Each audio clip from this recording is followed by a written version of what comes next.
here today. So today I'm actually joined by one of my coworkers, Kelly. She's another trainer here. And then we also have Abby, and Abby's actually one of our penguin keepers. So together we're actually going to talk today about some of the vitamins and medications that our animals get. So the first question I actually want to ask you guys is, why do we give our animals vitamins? That is a great question. So just like us, it's very important to take our vitamins, make sure we have all of our supplements, but it's very important for our seals and sea lions to get vitamins, mainly because all of their fish that comes to us is come frozen. So during that thawing and sorting process, it does kind of lose a little bit of their natural nutrients, so we want to supplement any of those natural nutrients by giving them their vitamins. Cool.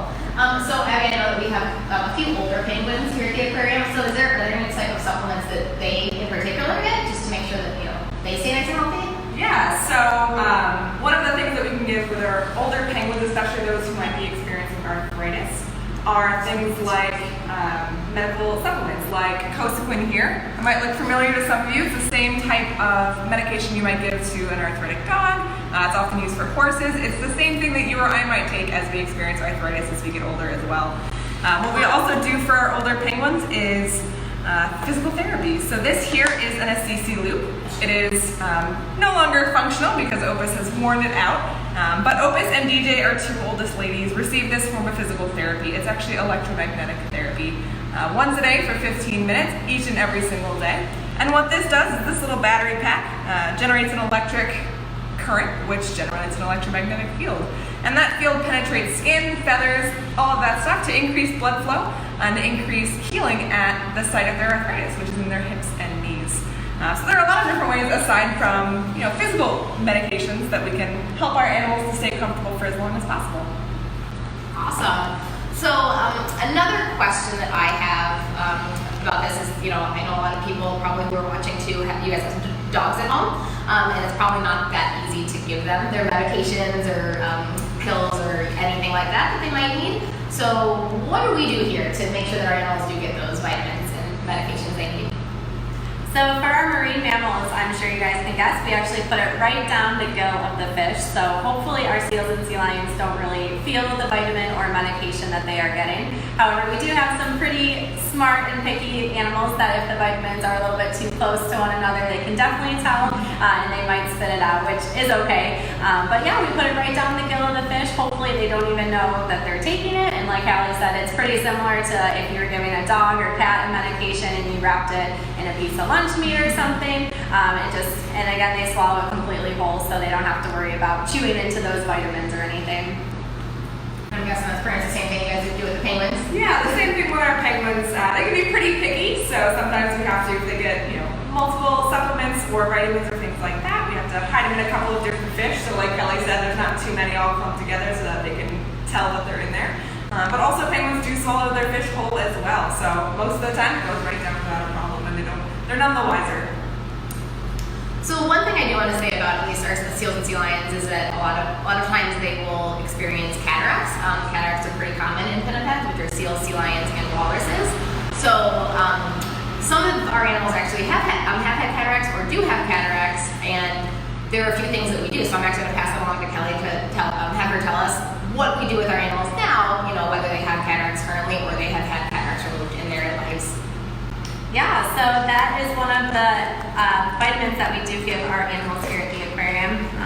As you can see, it has a very fancy term, an IC, which again is for their eye health. And we'll actually give this vitamin to all of our animals, not even just the animals that have those eye conditions, but it's basically used as a preventative, just to make sure that their eyes stay nice and healthy, from the time that they get here all the way through the time that they're here with us. So again, an oral tablet that we put right down there, right in their fish. And then we also do give them eye medications that are prescribed to us from our veterinarians. So those eye medications depend on each specific animal, how old they are, but those eye drops can just help to make sure that those cataracts aren't painful for them, that their eyes are staying nice and healthy as they should be. All right, so again, I don't work with the penguins, so I don't really know everything there is. That's why I brought Abby in here today. So what exactly is this vitamin that we have here? So this is a liver supplement. So once a year, we will take blood samples from all of our penguins. It gives us a nice in-depth picture of their overall health, stuff that we maybe can't tell just through physical examinations. But a couple of years ago, those blood samples turned up low levels of liver enzymes on 2 of our older penguins, Opus and Araya. And so to help them out and to make sure that they were, as healthy as possible, we started them on Denomera here, which is a liver enzyme supplement. It just helps to boost their liver function. So again, they are as comfortable as possible, even though they might be dealing with some of those conditions that are common in older individuals. Cool. So another thing that we do with our seals and sea lions is we'll actually give them some eye drops. So Kelly, do you want to tell us a little bit about why we might do that? Yeah, so kind of like I said before, from the moment that we get our animals, we are always training them what we call preventative husbandry behaviors. So one of the first things we would actually train them is to allow us to voluntarily put those eye drops into their eyes. I know, for example, you guys have ever had to give an eye drop to a dog or cat. Again, it is not the most fun thing in the world. Or yourself. Yeah, also exactly. not very fun. So we want to make sure that they're super comfortable with those eye drops. So luckily the 3 animals that do need those medicated eye drops are already trained on them, so it's absolutely nothing for them. But again, our veterinarians will prescribe those based on their needs. Like Callie said, cataracts aren't the only eye condition that our animals can develop. Even as they get older, they can kind of just develop other issues as well. We want to make sure that their eyes do stay as comfortable as possible. All right, you guys. Well, we want to say thank you very, very much for joining us here today on Facebook Live. If you guys want to keep coming here and watching every single day, we are going to be on at 2 o'clock just to teach you guys all about how we are caring for our animals, even though we are so close here. Now, we do encourage everyone to go ahead and get on the Aquarium of Niagara's website, and that is aquariumofniagara.org. And there you're going to see a lot of different activities that can keep you nice and busy during this time. Thank you guys very much for joining us today.